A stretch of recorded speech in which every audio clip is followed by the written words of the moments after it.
Olá, sejam bem-vindos. Estamos em mais uma edição do programa Palavras Consoladoras, que trata dos conteúdos da doutrina espírita baseados no Evangelho de Jesus. Estaremos com você durante 15 minutos, através de um diálogo esclarecedor e confortador à luz do Espiritismo.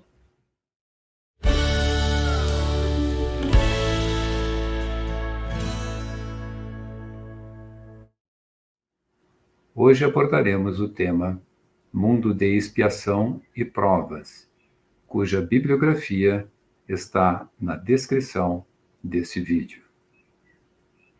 Recebemos com carinho nossa irmã Lorena Quemelo, já há algum tempo colaboradora do Movimento Espírita na Serra Gaúcha.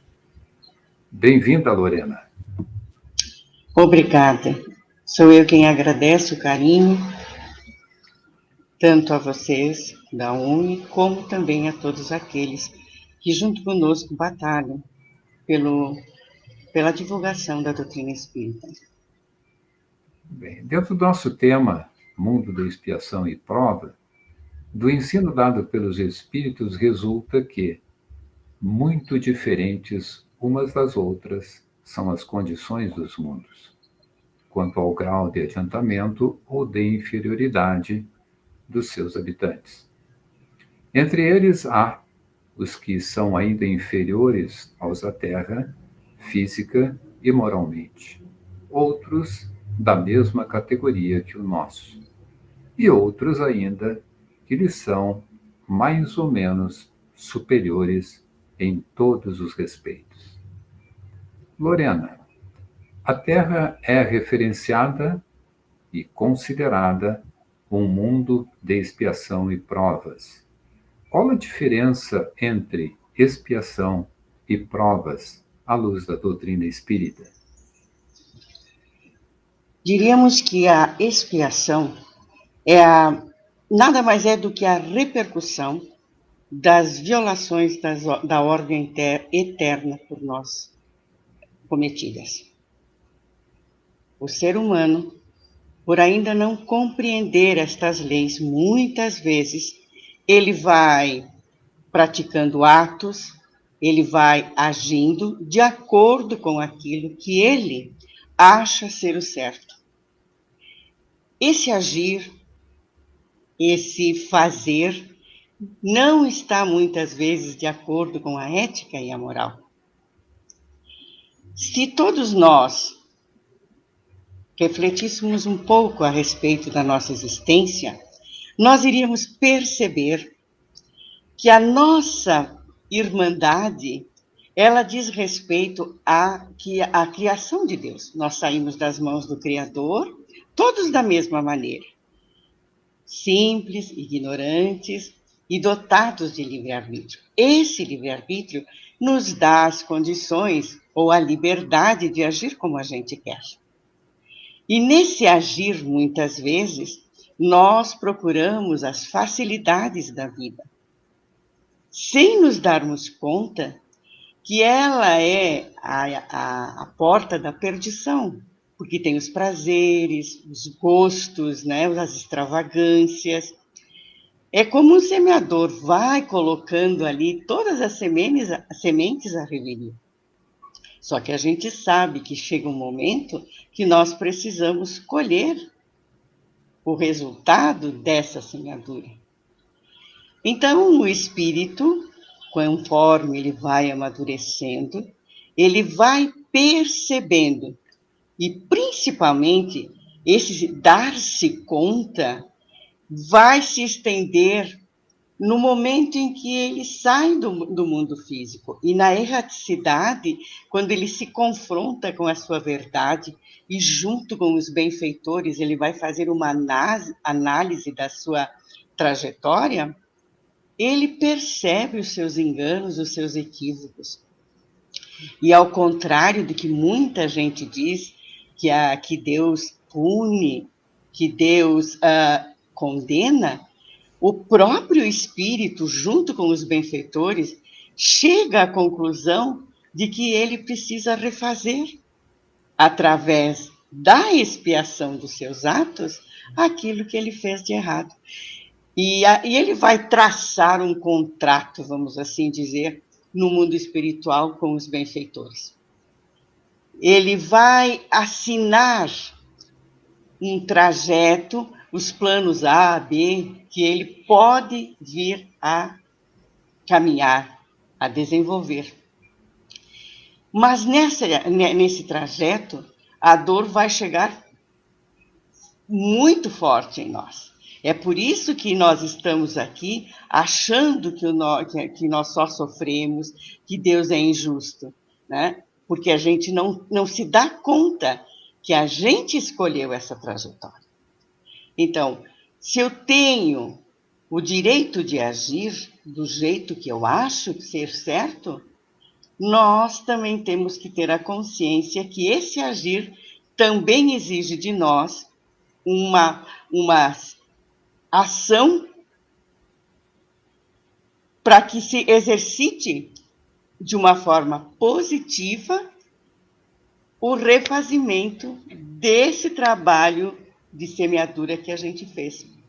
Então, expiar é a primeira oportunidade nossa, é o verdadeiro perdão de Deus para conosco. E ao mesmo tempo que nós expiamos os delitos cometidos, nós estamos provando que estamos aptos a seguir em frente. Caso contrário, teremos que voltar e recomeçar novamente. Mas essa trajetória de expiação, ela não é algo engessado. Tem que ser, tem que sofrer. Não, não é assim. Deus é bondade. O que ele diz para nós? Quando a gente se dá conta desses delitos e que a gente quer reparar, e o propósito é bom, nós temos uma ferramenta maravilhosa dada por Deus. Quando Kardec fala fora da caridade não há salvação, o que ele está dizendo para nós? Que a gente pode pagar essas expiações, esses delitos, com a caridade. Essa caridade amiga que vai nos auxiliar a pagar os débitos, a ressarcir os débitos, em parcelas, de uma forma mais branda. Muitas vezes, delitos cometidos numa única encarnação levará várias encarnações para a gente refazer. Mas nós temos que ter a confiança de que estamos sendo assessorados pelos nossos benfeitores, que eles estão nos amparando, que eles estão nos direcionando para esse crescimento. Porque se nós não pudermos sair daqui até não haver pago ceitil por ceitil, o trabalho de refazimento de nós mesmos é fundamental. Miguel Ângelo tem uma frase que ele diz assim: pegue no cinzel, cave profundamente, arredonde as formas, o obscuro, coloque luz, a fim de que, no final dessa obra, a tua alma ganhe asas. Então, se a justiça divina, segundo Emmanuel, disse a Chico, nos encontrar trabalhando na caridade, pede à justiça divina que a dívida seja protelada indefinidamente. Ele diz mais ou menos. Então, nós temos o dever de sermos trabalhadores da nossa própria obra. Muito bem. Como podemos reparar, Lorena, tu já acabaste citando alguns tipos de reparações desses erros cometidos, mas nós não lembramos das vidas passadas. E é possível ter felicidade na Terra? Acredito que o véu do esquecimento, ele não nos impede de seguir em frente. Sempre digo que ele é, para nós, uma bênção de Deus. Já imaginou?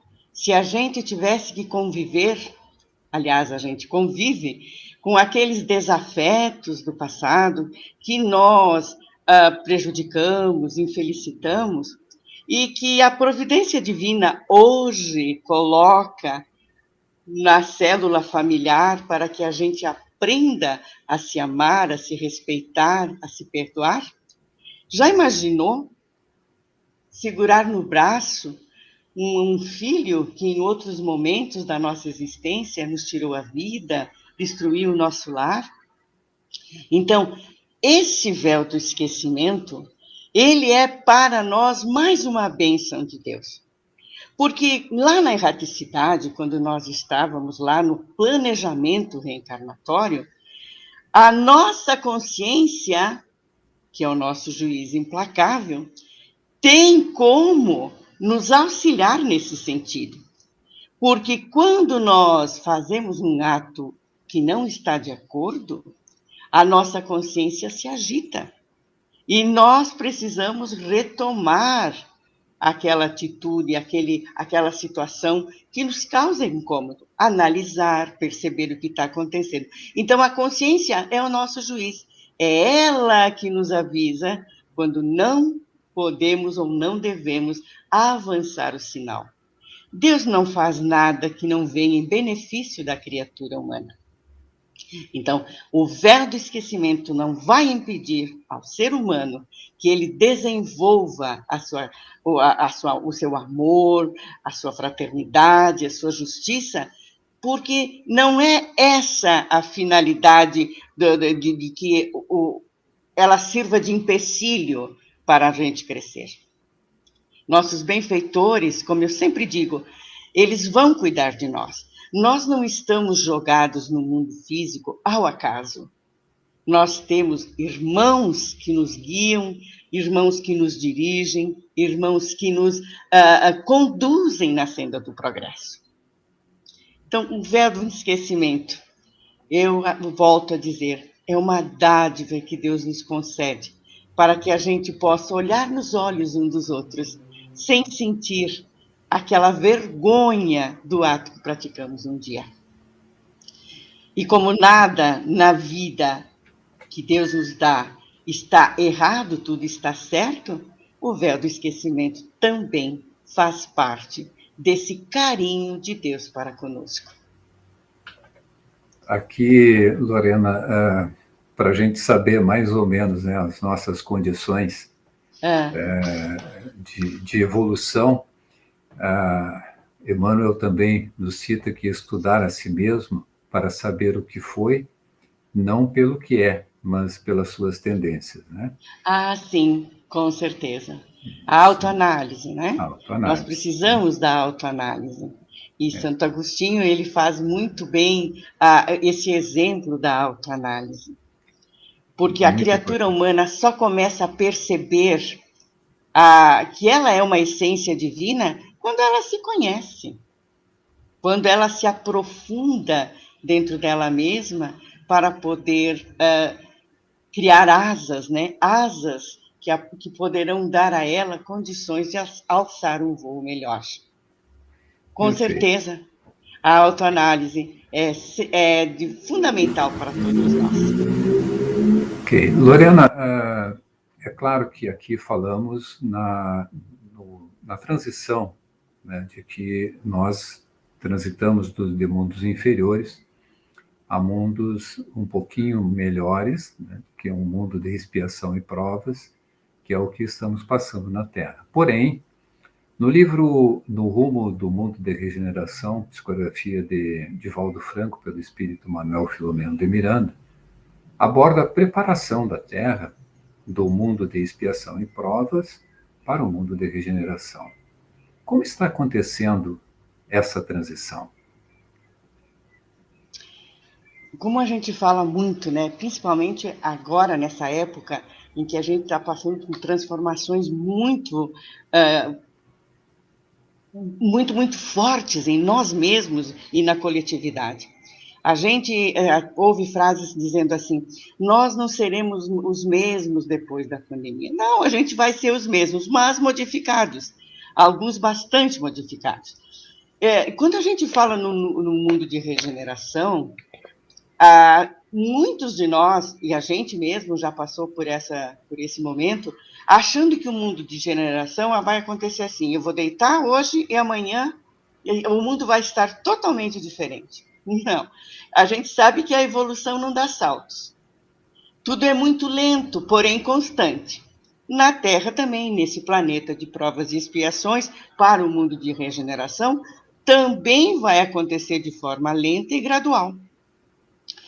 Eu acredito, dentro daquilo que eu consigo perceber com relação a isso, que essa renovação do planeta, ela vem acontecendo desde sempre.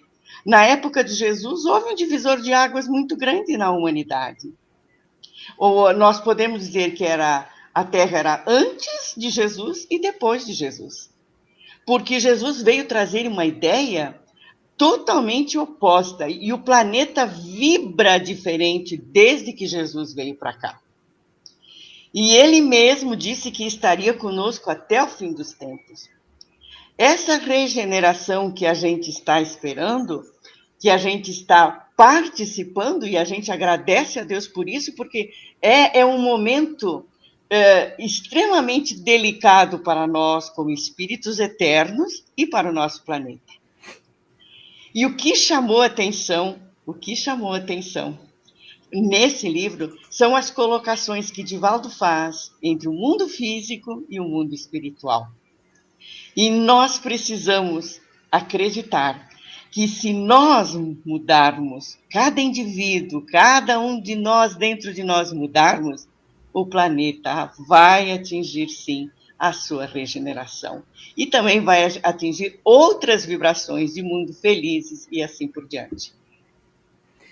Poderíamos aqui permanecer conversando um bom tempo, né, Lorena, sobre esses aspectos. Porém, é empolgante. É empolgante. E temos conteúdo ainda para falar, né? Mas nós agradecemos a tua preciosa contribuição e passamos a ouvir as tuas rápidas considerações finais. Eu só tenho a agradecer. Não tenho outra palavra que eu possa expressar a minha gratidão. Mas, principalmente, agradecer ao Cristo amigo, que vem nos conduzindo, aos nossos benfeitores, que não cansaram e não desistiram de nós. Porque o dia que, se tivesse que acontecer isso, aí sim nós estaríamos perdidos, né? Mas Jesus é o bom pastor. E nós estamos seguindo seus passos, ainda de forma lenta, ainda de forma bastante infantil, mas nós estamos seguindo. Já estamos melhores do que estávamos há 100 anos atrás, diz um amigo espiritual do Evangelho. E eu acredito nisso, que nós estamos muito melhores hoje do que há 100 anos. Então, muito obrigada a vocês pela oportunidade e ao Mestre amado e aos benfeitores por mais uma vez nos darem condições de fazer um pouquinho pela doutrina espírita e pelo Evangelho de Jesus. Muito obrigada. Amém. O espírito humano, ele é de natureza um pescador dos valores evolutivos na escola regeneradora da Terra. Em cada novo dia, o homem se levanta com suas redes de interesse. Emmanuel, Caminho, Verdade e Vida, capítulo 21. Agradecemos os irmãos que nos prestigiam. E foi um privilégio estar em sua companhia. Até o próximo programa, nosso próximo encontro.